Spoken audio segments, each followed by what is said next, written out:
குறிச்சிப்பாடியில் கடலூர் கிழக்கு மாவட்ட திமுக மருத்துவ அணி சார்பாக முதல்வர் ஸ்டாலின் பிறந்த நாளை முன்னிட்டு இலவச மருத்துவ முகாம் சுப்பிரமணிய சுவாமி கோவில் அருகில் நடந்தது. கடலூர் கிழக்கு மாவட்ட திமுக மருத்துவர் அணி மாவட்ட அமைப்பாளர் டாக்டர் கமலக்கண்ணன் தலைமை தாங்கினார்.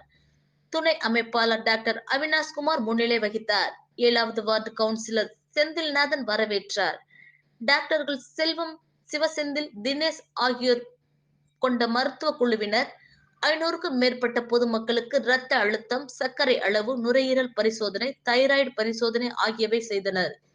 குறிச்சிப்பாடி பேரூராட்சி சேர்மன் கோகிலா குமார், பேரூராட்சி செயலாளர் ஜெய்சங்கர், வடலூர் நகராட்சி சேர்மன் சிவக்குமார், நகர செயலாளர் தமிழ்ச்செல்வன், குறிச்சிப்பாடி பேரூராட்சி கவுன்சிலர்கள் சேகர், தமயந்தி, செங்கல்வராயர், லட்சுமி, திருஞானம், உமா மணிகண்டன், திலீபன், உமா கணேசன் மற்றும் நிர்வாகிகள் கலந்து கொண்டனர்.